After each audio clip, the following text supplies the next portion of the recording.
as the ancient Celtic stories go, was a military leader, the oldest of 7 sons. He led his brothers and a fleet of 65 ships to Ireland, prepared for invasion and occupation, propelled by revenge for their kinsmen who were killed on sight. When they landed, they started heading for Tara, but met 3 queens along the way. One of the queens, also a goddess in Celtic lore, foretold great success for their invasion, which apparently annoyed Don no end. I suppose he didn't want a woman taking credit for his victory. So he responded something like, "We do not owe our success to her, but to our own power." So let's say that the queen/goddess was none too happy with that response, and let him know that thanks to his arrogance, victory was no longer on the table for him. He would not be celebrating anytime soon. When they arrived in Tara, the forces realized they weren't actually ready for a fight and decided to head back out to sea to regroup. Legend has it they went as far as 9 waves' breadth from Irish shores. I suppose so as not to look ridiculous, they told the people they were giving them time to mount a defense, and that if they could prevent them from landing again, they'd turn tail and return home. The people, delighted by this turn of events, sought the help of their goddesses, particularly the one who was already done with Don, and they raised a great storm, demolishing most of the enemy ships. 4 of the brothers died and were buried on the ragged island known as the Skelligs.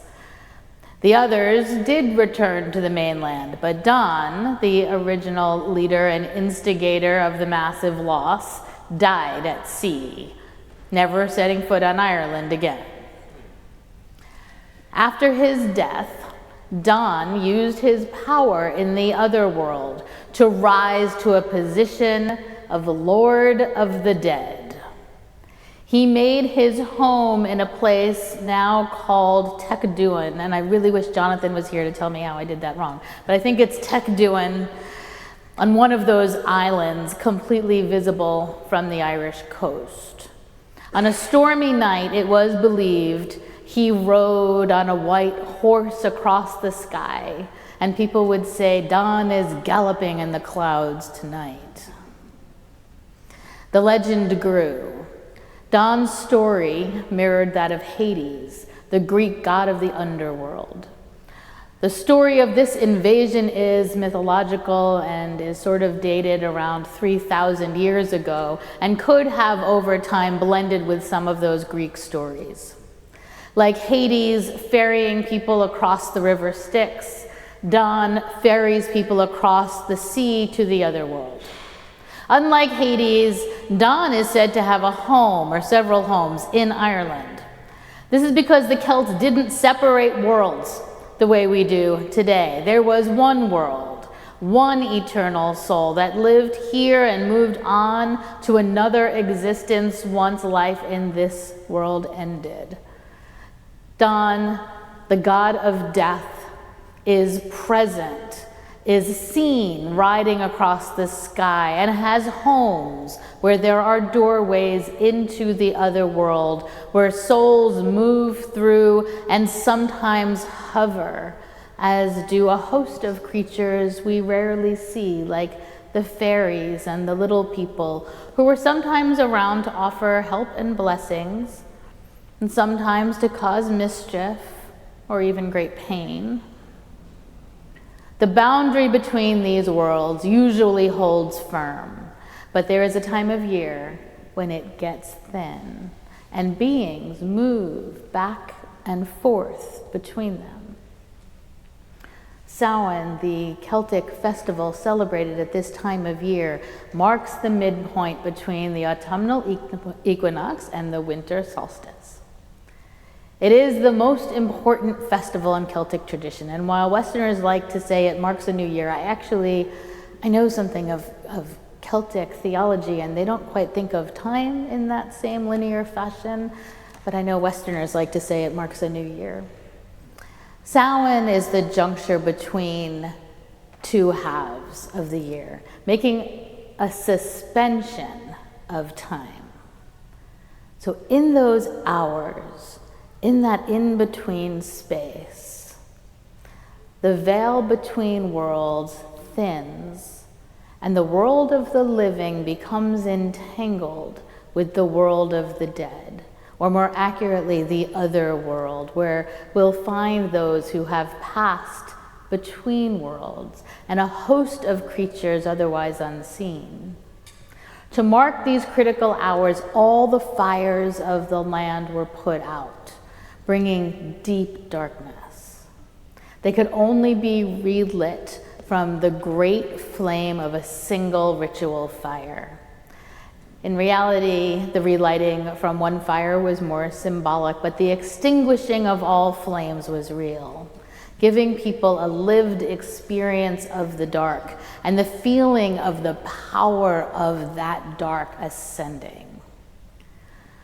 When the fire was lit, there was a public celebration and a feast, and it was understood that the spirits of the dead could then be welcomed into your home safely, posing no threat. The spirits of the ancestors were thought to gather around the fire, bringing healing and health and hope to the family, who in turn offered them light and warmth. And the spirits of the ancestors were friendly, but not everyone who made their way through the gates was so benign. So it was good to head to bed early to stay out of their way. Food was left out to appease them, even though it's considered friendly, because frankly, you don't want to piss off a ghost, even those who theoretically love you.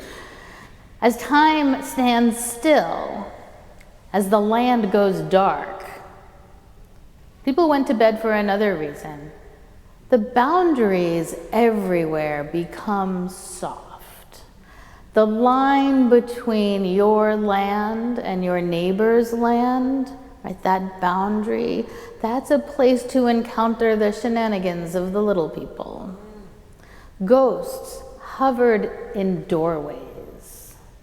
Bridges were sites of dangerous encounters with entities felt but not seen. Burial places and other boundary space were popular hangouts for spirits of the dead. During this time of the thin veil, when the dead and other creatures slip between worlds, it's also possible for humans to slide across the line or to be tricked into entering a space from which it is not easy to return. And if you do return, you'll find that time moves differently. So 3 days there becomes 300 years here, and everyone you know is gone. Leaving out treats and going to bed or finding a way to hide on this night is the safest acknowledgement of that time and a critical part of Samhain. When Christianity came to Ireland, some of these traditions lived on in one way or another, and when the Irish arrived in the US, they brought the lore and practices to us in the form of Halloween. This coming Friday night, people will dress in costume to hide themselves from roaming ghosts. Standing in border spaces of front doors and porches, strangers will offer treats to ward off the tricks they are otherwise promised. Teenagers will hover outside cemeteries, daring each other to enter, telling haunting stories, and everywhere people will light up pumpkins with fire to bring light back and frighten off wandering spirits looking to make mischief. 3,000 years later, we continue to talk about the doorway between worlds, as many countries and cultures around the globe also note what they experience as the thinning veil.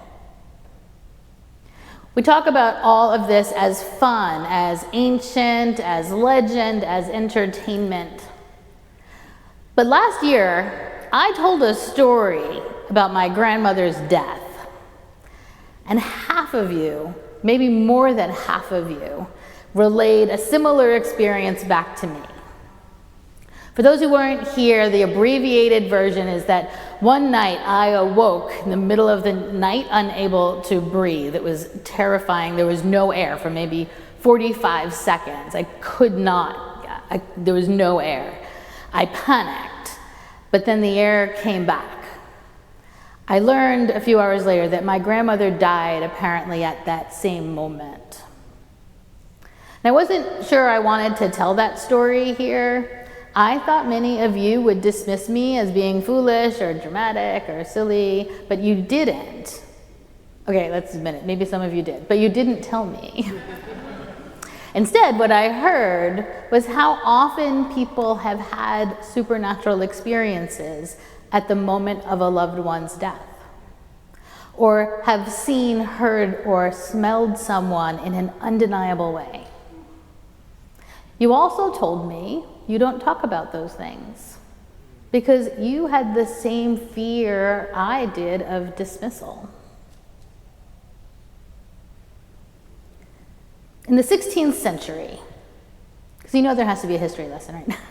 In the 16th century, human evolution shifted and reason was introduced in a very different way to our toolbox. The superstitions of the medieval period were melting away, and in their place was a new rational framework for how we understand the world. In the 18th century, we experienced such a universal change in how we understand everything. We call it the Enlightenment, and founded a country, this country, on the principles of reason and human rights. Valuing the human experience above religious law, imagining new ways to organize ourselves, starting with what we know to be true. This country was formed outside of the religious structure of past societies. Unitarianism was birthed very specifically in that context, and so mirrored Enlightenment principles that founding Father Thomas Jefferson predicted every American would soon be Unitarian. Reason was the precursor to religious belief and the filter for every theology. Now, the Universalists weren't so strict in their approach to the world, but that Unitarian spirit of rationalism continues to inform much of who we are, which is why I didn't want to tell you that story. It's not rational. And we don't live in a world where we see the god of death riding across the sky during a storm, or expect leprechauns to create havoc in October. Or if you do, you probably don't tell too many people that. We think our way out of acknowledging things that don't seem reasonable. We might acknowledge mystery of some kind, but it's more likely to be things we think we will one day understand, like, is there life on other planets? Experiences we define as supernatural are more likely to break into our lives, right? We're more likely to have those experiences than see an alien, but they are less likely to find their way into polite conversation. And I'm not going to change that, certainly for our culture and likely not for you. What I can do is tell you that for millennia, humans have had these experiences. And even in our hyper-rational world, we can sometimes hear the voice of someone who is not there, or feel the spirit of the ancestors in the ground beneath us when we lay prostrate on the grass. Feeling spooked in a graveyard is common, and seeing a ghost is not uncommon. So as October 31st approaches, as the veil between worlds becomes thin, we can put on our costumes and hand out candy and light up our jack-o'-lanterns, all in good fun. But we can also stand still and feel the spirit world pass through us.